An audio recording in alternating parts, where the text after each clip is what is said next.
Hey everybody, welcome to RBL Weekly. I am the Roast Battle League Commissioner Pat Barker with part one of a very special two-part episode. Today we are going to be looking back at some of our favorite battles from the inaugural RBL season. As I mentioned last time, a lot of you guys just came along about halfway through the season. Our numbers, multiplied by 3, by 4, by 5. So we have a lot of new faces here who might not have seen some of the battles earlier in the year. So I wanted to take you guys through a little playlist that I've curated of some of my favorite battles from the season. These are not ranked. This isn't a top 10. It's not a competition. Just wanted to show you guys some of the best of the best. And we will go chronologically through the 34 weeks with 10 of my favorites. And we're going to start with a battle from week 2. This took place in Scotland, and it featured one of the competitors in the playoffs, which are coming up January 31st at the Comedy Works in Denver. This is Scotland's MVP, Ryan Cullen, going up against Connor Burns. Let's check it out. Connor had a dreadful time in school. He had a rare form of epilepsy and was often seen spending minutes on the ground wriggling around in a state of sheer panic, trying not to be raped by the janitor again. That's a... joke one. Connor is an annoying, talentless cunt. You sound like the janitor. Connor has a 9-year-old chihuahua called Pudding. How very Paris Hilton of you. In fairness, you have a lot in common with Paris Hilton because you'll only ever get famous by sucking a cock. That was good. Hey, you got to call it as it is. That was funny. Ryan actually hosts a podcast about American football, which is weird because he's Irish. So to him, a Super Bowl is just one with food in it.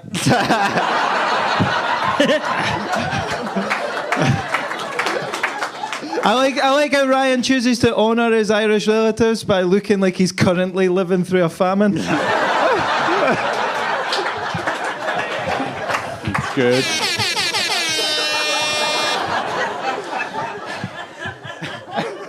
You done? Yeah. Connor's other half is a model. You'll see his tiny cock on next season's Naked Attraction.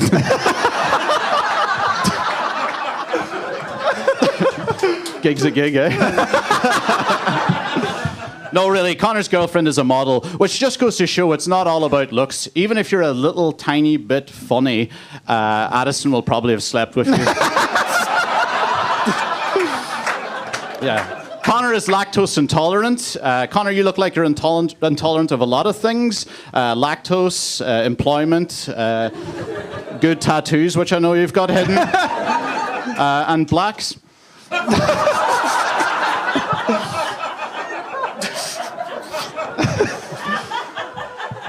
No, it was my idea to live stream this.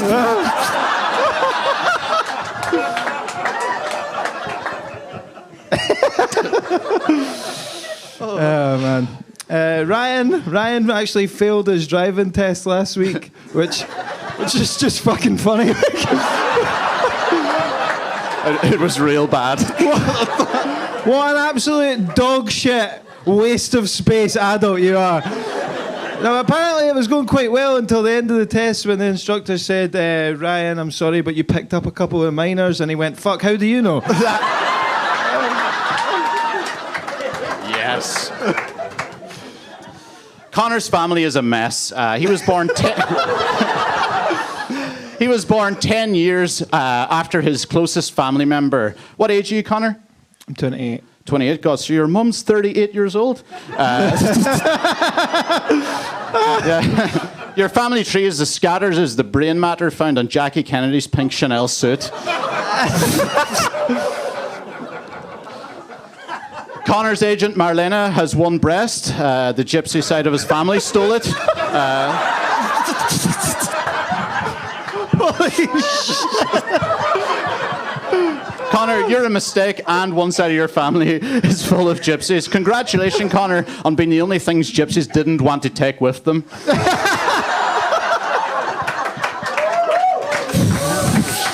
That's fair. If any of you guys want an illegal stream for this, I can get one. Fuck. Ryan, it's not all bad. I will be quite nice. Ryan actually recently blew up on TikTok, which is weird because Irish guys usually TikTok and then blow up. Yeah, that deserved a lot. Ryan's last 3 girlfriends actually left him and then all left the country. So Ryan would have actually caused less grief in an airport if he was in the IRA. Oh, fuck. Connor Burns answers the question, what if Adam Levine had AIDS? They're not so much Maroon 5, more marooned on an island for 5 years. Connor flew home from Canada this Christmas because he found out that his dad was having a stroke, and that used to be your job, right? That's fucking good. Before Addison, Connor broke up with his girlfriend of 13 years. Only 2 weeks that lasted. Took a while that one. Very well disguised pedo joke. Yeah, Connor, you are a walking red flag. Connor is to women what Man United's number 11 jersey is to women. It's doubly accurate for you, though, because no gigs. Ladies and gentlemen, do not be fooled by Ryan's appearance, all right? He is, in fact, not autistic. It's touch and go. He does, however, look the most sick of anyone I've ever met who isn't actually that sick. Ryan looks like every single last picture of someone who spoke out against the Russian government.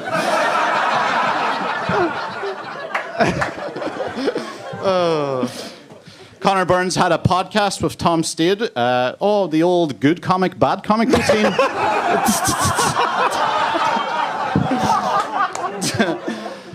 Connor sometimes gives me lift to gigs. Yeah, because I failed my test. You know, guys sometimes compensate with their, cars, you know what I'm fucking talking about. I must say, though, it was quite enjoyable pulling up the rotunda in a Lamborghini monster truck. Lucky for Connor, this roast battle won't affect him too much. You see, Connor is a Rangers fan, yeah? So he's constantly used to being humiliated by Fenians. The old firm's what I call his dead grandparents. I'm done.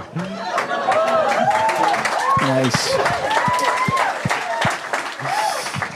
Now, to say that Ryan looks mentally disabled would be unfair.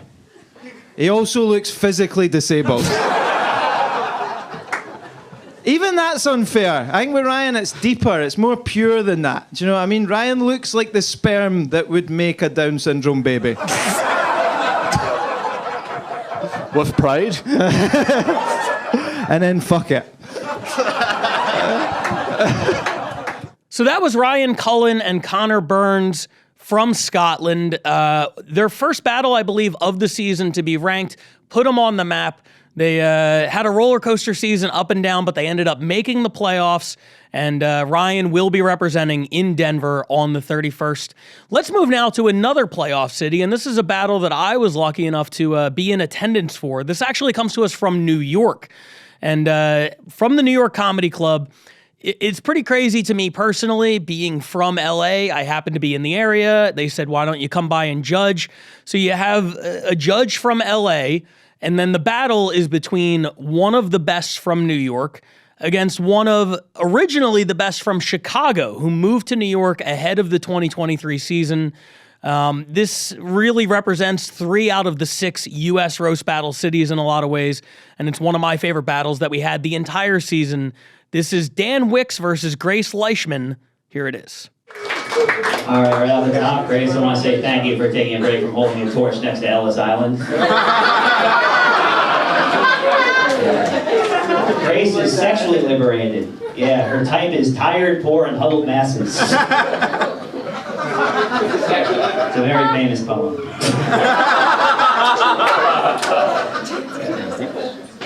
Damn, you Italian monster. You put the ghoul in gabagool. You look like the Joker, but you just don't have a steady enough hand for the makeup.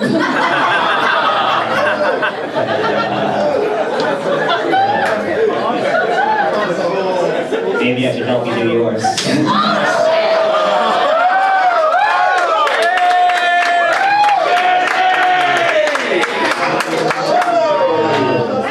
Grace does her shopping at the big and tall store because there isn't a dumb and whore store.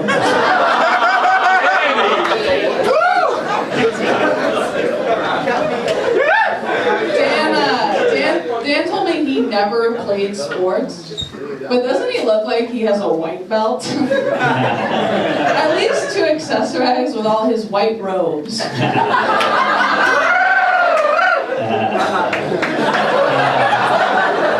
Yeah, KKK, karate.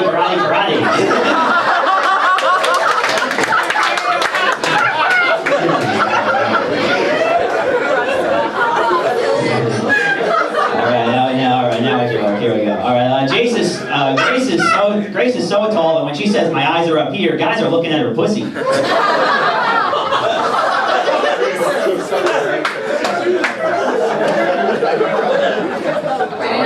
Dan is so Dan is so stubborn. Like, he's the type of guy that would cut off his nose to spite his face if he had that kind of free time on his hands. Dan, if your nose was any bigger, people would start assuming you were funny. Dan told me that he slept with 5 women, which is crazy.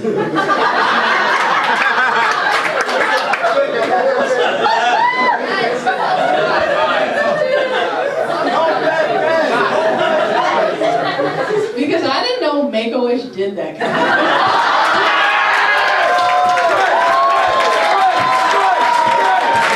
Finish him!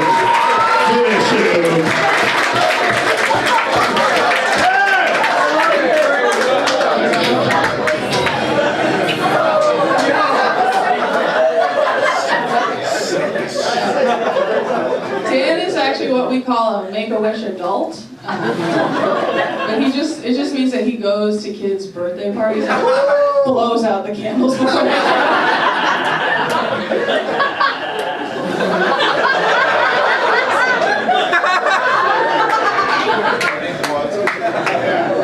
Dan is a software engineer, obviously. And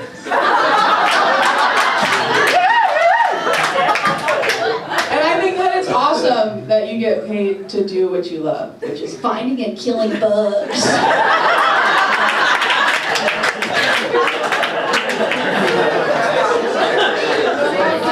He's a lot like a spider. He's as afraid of you as you are of him.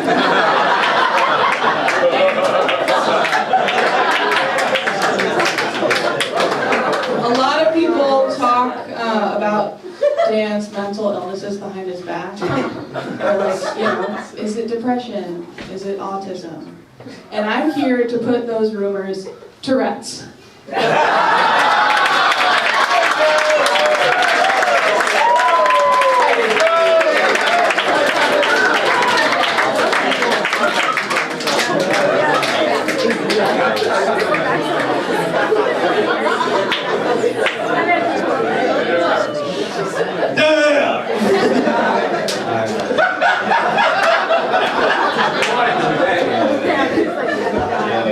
Resetting the room. Yeah, I'm a software engineer, but you know what? Last night I sure didn't make your motherboard. 1,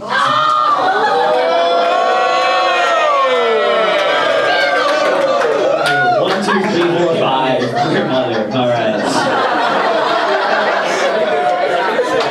666, number of the beast. All right, now the prepared stuff. All right, Grace, you unlovable giant. Yes, the only way you'll ever have a kid is if one climbs your beanstalk.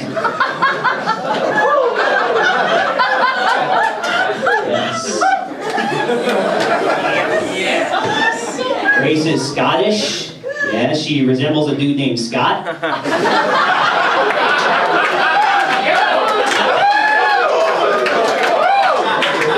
P5 faux bum. Grace spells the blood of an Englishman.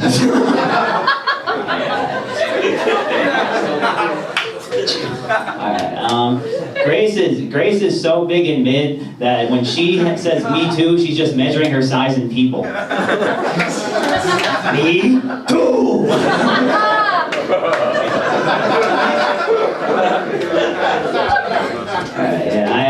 I wouldn't touch Grace with a 10-foot pole, honestly. Yeah, which sucks because a 10-foot pole is the only way she can get herself off.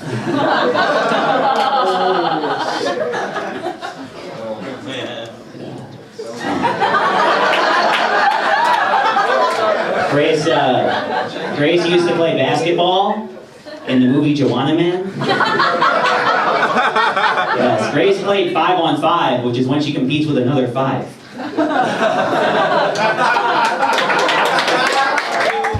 So real quick, I do understand consent. Yes or no is just binary. Alright, here's what we got. Grace majored in geology. Yeah. She studied lava hoping to learn to be hot. But instead she's just ashy, smells bad, and belongs underground.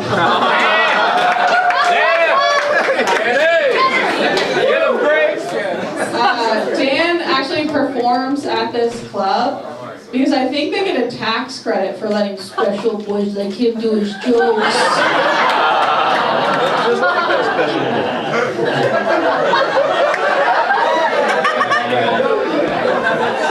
Thank you, Wednesday Adam's Apple.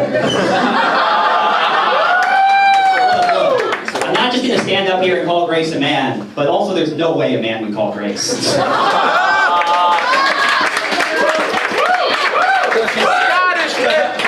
It's interesting. I get a lot of trans jokes, and maybe my gender is confusing, but you're clearly a boy. Like, no one would ever mistake you for a man.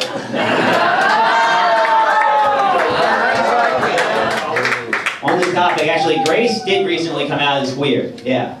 Yeah, because despite being a gruesome giant, she still wasn't getting enough attention.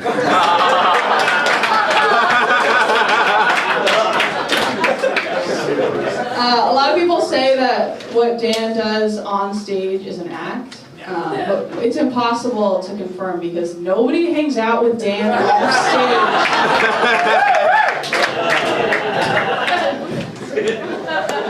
stage. Grace is into BDSM. Yeah. Yeah. She loves getting tied up by the tiny people in Gulliver's Travels.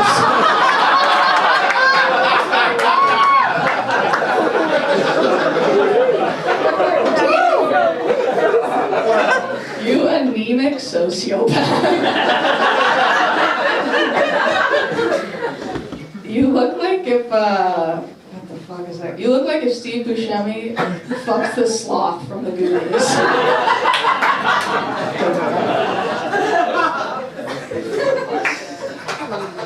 This is impressive, actually. Grace has only been doing comedy for a year. Yeah.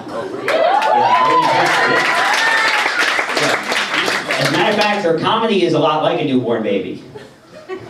It's annoying, makes her less attractive to men, and should perform in a hot car with the windows up. Look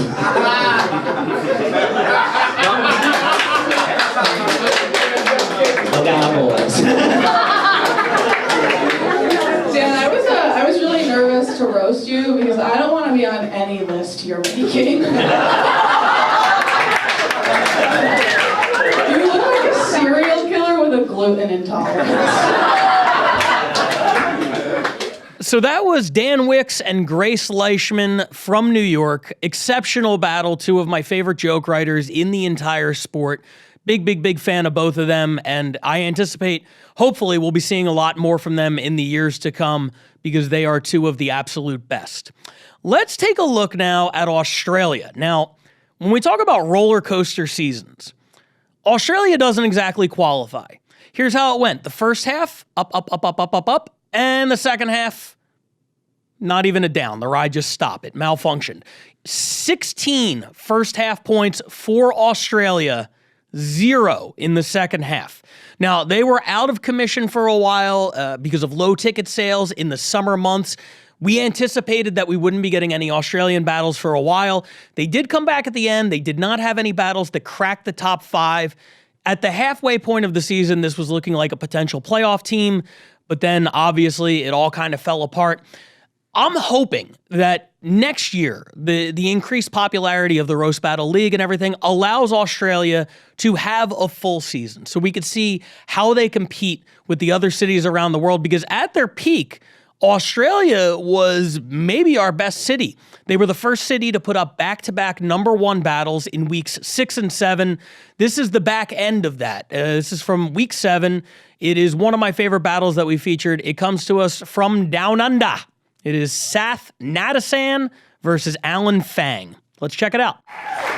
First off, I just want to thank Alan for taking time off sumo wrestling to be here tonight. I actually don't know what type of Asian Alan is, but I do know he's the one that eats the most rice. Very, very predictable. I guess that Sath was going to make jokes about me being Asian and fat, but Sath's Buddhist. So Sath's biggest battle tonight will be fighting the urge to rub my belly for good luck.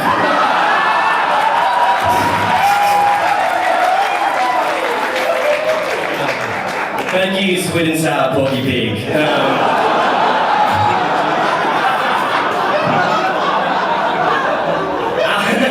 Alan loves photography, which to me makes him the Asian version of an American, because he's fat, dumb, and loves shooting people. It's true, I do take photos at comedy gigs, but when I take photos, it's because I'm paid to. When Sath takes photos, it's because he's required to show proof of delivery.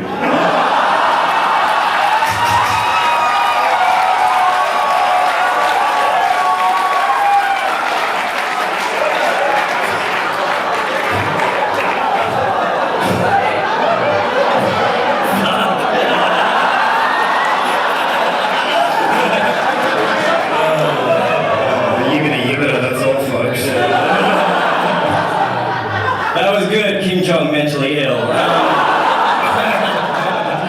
Alan's actually petrified of dogs. It's because he's currently on a diet.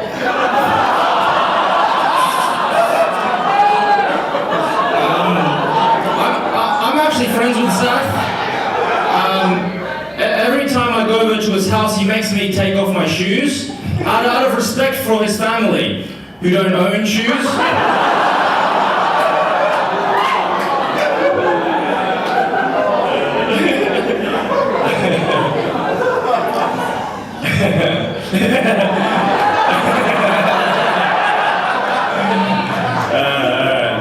Okay, we'll see how this one goes. Alan, this is very true. Alan actually asked an autistic girl out on a date, and she said no. Apparently she said she didn't want to date a retard.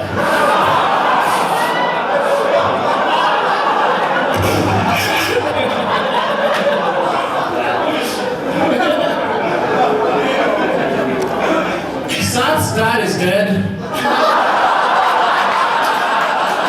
Alan's dad's a virgin.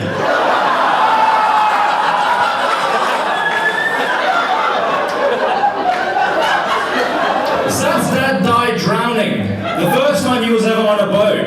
When I heard that story, I thought, wow, Sath's dad, Sath's papa, dumb.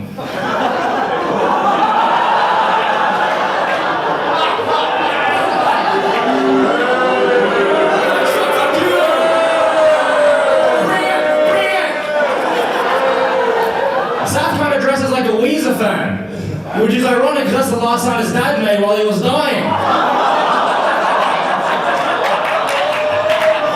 That was booty motherfuckers! Alright. Alan's actually an actor. He's actually quite good. His next role is in the live-action Winnie the Pooh movie. The studios are going to save a lot of money because they don't have to paint him yellow.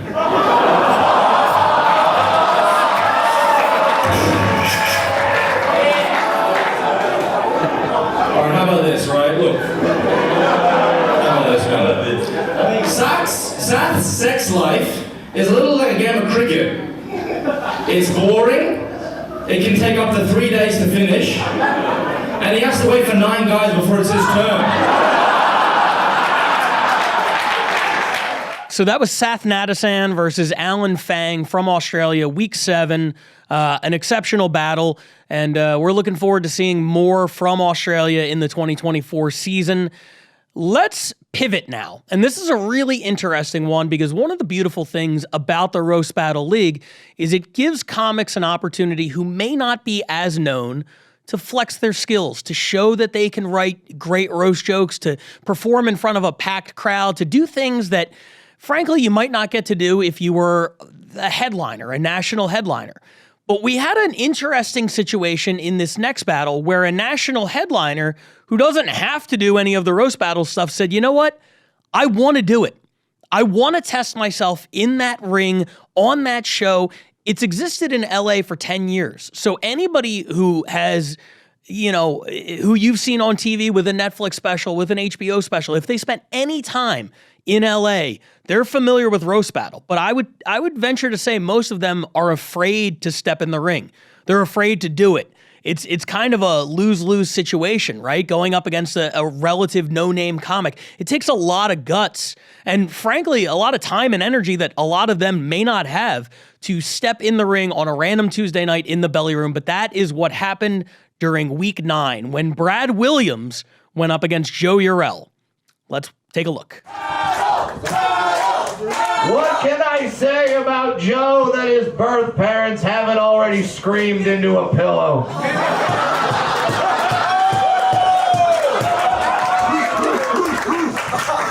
Joe's birth mother was an accountant because she was really good at numbers, except giving him the right number of chromosomes.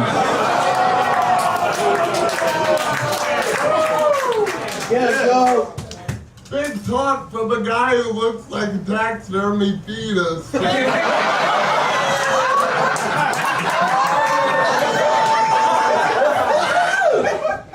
used to play pee-wee hockey as a kid. And now as an adult, he still plays pee-wee hockey.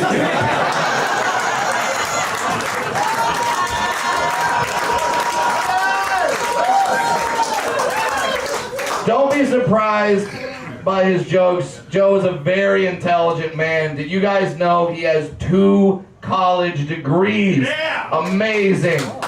You know what he got on his SATs? Drool.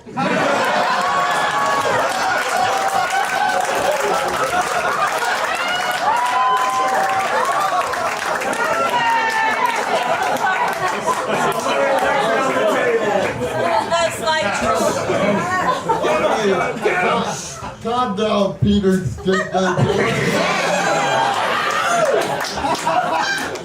Oh, nice hat. You look like you get your hat at Hot Topic, but your clothes at Baby Gap. I mean, they're surprisingly affordable that way. Kid sizes.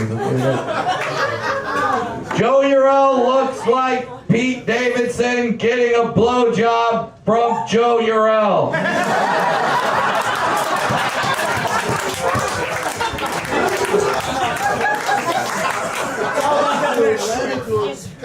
Okay, Bert, try hard.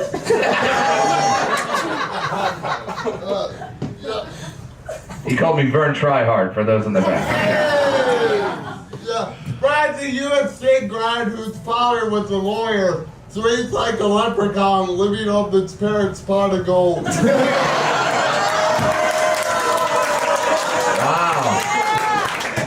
I really like the angle you took there, and by that I mean how you hold your wrists. Joe, my arms are longer than yours.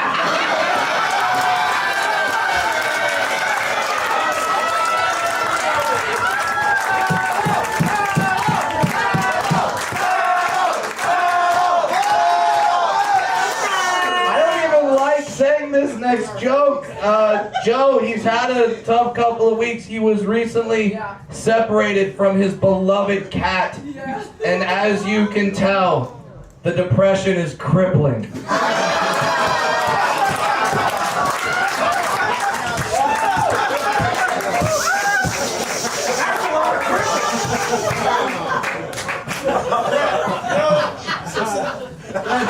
No, that's really funny because Brad asked me to take a ride in my wheelchair, but I told him he's not tall enough.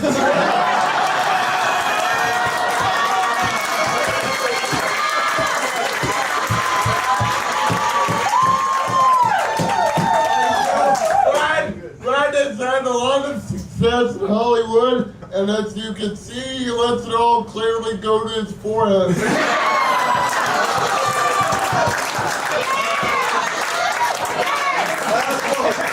All right, no matter what, Joe has done a fantastic job. This is the first time you can say that he held his own anything. But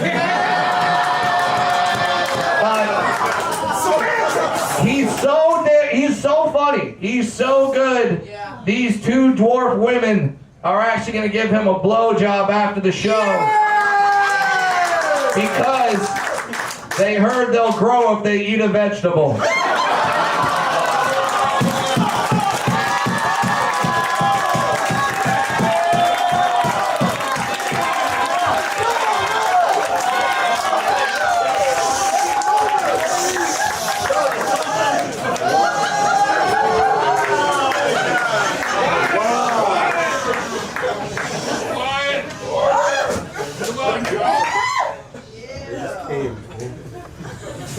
I just gotta say, Brad has a Chinese wife who fell in love with him because he looks like an egg roll, but that's not my thing.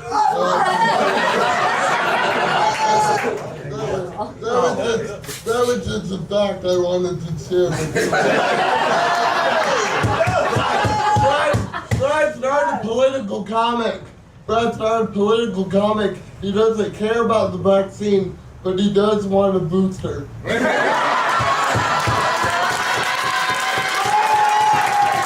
So Brad Williams, Joe Eurell, one of the best battles we've ever had for a headliner the stature of a Brad Williams to not only step into the ring in LA, but to take it so seriously, to write the jokes, memorize the jokes. I said on the podcast at the time, he could have read off of his phone and nobody would have faulted him, but he wanted to do it legitimately, and boy, did he ever. It was an outstanding battle between Brad Williams and one of the all-time greats in Joe Eurell. We're going to close out this week's episode, and we'll pick up next week with more of the top 10 battles of the season. But this is one of my favorites. I got to see this one as well in week 13. Our number one battle was from a very special event in Tokyo, Japan called Roast Fest 2023, where 4 battlers from LA flew out to Tokyo to take on 4 of the best from Japan. And this battle truly blew me away, and it was kind of a bummer because I had to follow this one. So I remember sitting there watching it and being like, yo, can you guys chill out a little bit? You're crushing just a bit too hard right now, and I really don't want to follow this. They did not listen to me. They kept crushing harder and harder as the entire thing progressed. One of them is one of the greatest roast battlers ever. You've seen her on the show a bunch. I'm talking about Paige Wesley, someone that I'm proud to call a friend and someone that I've seen battle for many years and just keeps getting better and better. And she was going up against a guy who would a short while later become the Roast Battle Tokyo champion. Their MVP this season in Tokyo, man by the name of Jay Yamaki. We put these two guys on stage together, and the result was magic. This is Jay Yamaki in Tokyo against Paige Wesley. Here it is. Paige Wesley is the first hit on a Google image search for the question, how does the world picture America? Nonsense, I'm not an AK-47. Just a size 47. You guys wouldn't know anything about that. You don't carry above free size here. It's true, I'm fat. Jay looks like he refers to sex as swashbuckling.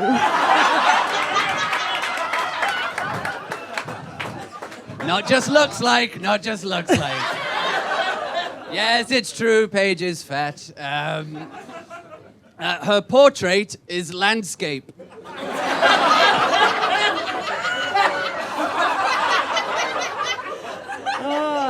I'm fat. that, but you look like a vampire that only feeds on shorter vampires.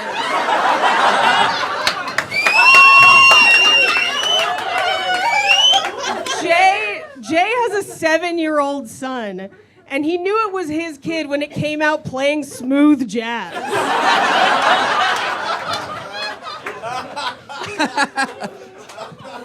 Yes, usually I get the Kenny G reference. You're more like Kenneth G, because you're British. Kenny G actually wrote a song called Silhouette. If you wrote it about you, you'd have to call it Eclipse. You know a lot about the moon, Nightwalker. Jeez.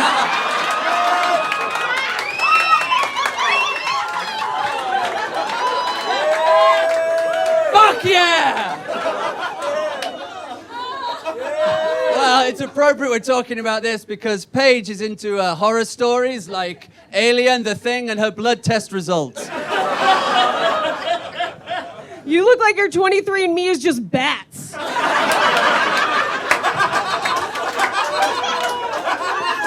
Jay is married to a Japanese woman. I'm sorry, I fucked that up. Jay purchased a woman out of a shipping container.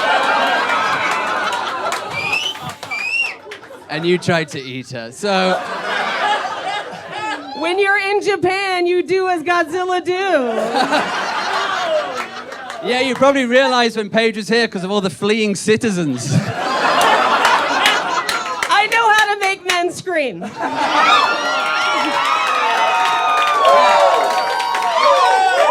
Yeah, scream, get off, get off! I'll go on top. They do always get off.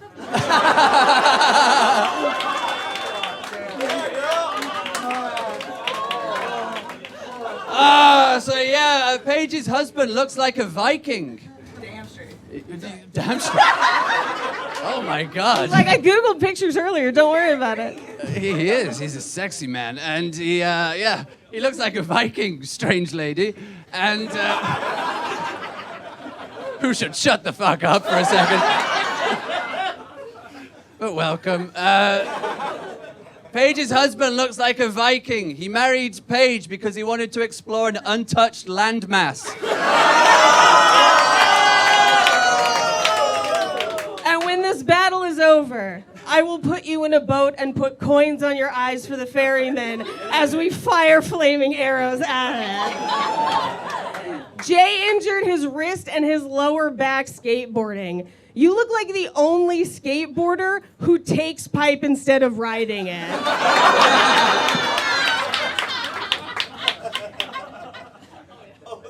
It's funny because it's true, really. So what do Paige and a pilot flying an old plane over the North Pole have in common? What? They're both likely to die from too much icing. That's where Santa's workshop is. We got to get the cookies to go with it, clearly. Jay has OCD, so he can't even walk down the street without compulsively touching every single woman without her consent.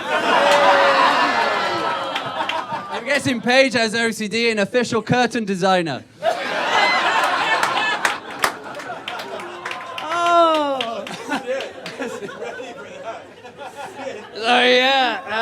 So Paige is a genuinely caring person. She cares a lot about her family, and she's very supportive and charitable to people in need. You could say that Paige is the embodiment of humanity. You could also say that Paige has a body meant for a huge manatee. Love to swim. Love it. No, you don't. I don't know if you know, I'm from the Bay Area. Not San Francisco, just where my pod left me.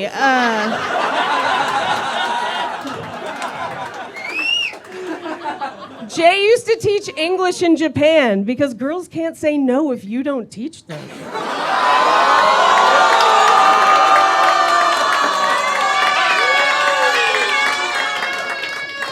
And the guys can say hi, which is what they'd have to be to sleep with you. But then they get addicted, so... And so last joke, guys, but I'm sorry you've had to put up with so many fat jokes. but it's impossible to find angles on a circle. It's true. I'm fat, I'm round, I'm not flexible. Jay used to be a contortionist, but after seeing you in person, you've put me off pretzels for life. Yeah, right. Jay went to the UK to try and be a stand-up comedian professionally, but he ended up back in Japan. So they didn't like your jokes there, and you're gonna outsource it to Asia?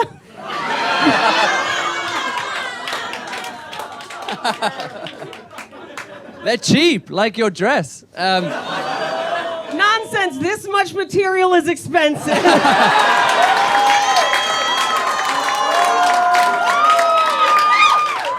Yeah, in all fairness, they do things knock off at the circus, don't they? So, Paige has been roasting for a long time, so she should be done by now. Low and slow, baby, low and slow. So there you have it, 5 of my favorite battles from the first half of the inaugural RBL season. That takes us through week 17. You know, there are lots of great ones, and it was really, really hard to narrow these down. If you're new to the podcast and you want to go back and check out some old ones, they're all in the archives. These were just some of my personal favorites, but there were some absolute bangers every single week. So if you have some free time and you want to check out some more battles, you don't feel like waiting until every Tuesday when we release this, that's what you do. You go back through that RBL Weekly playlist and just and check it out and see the progression and the growth of the battlers, the cities, the league in general. We'll be back next week with my favorite battles from the second half of the season. Until then, I'm Pat Barker. Follow me on Instagram at RBL Commish, and we'll see you guys next week on RBL Weekly.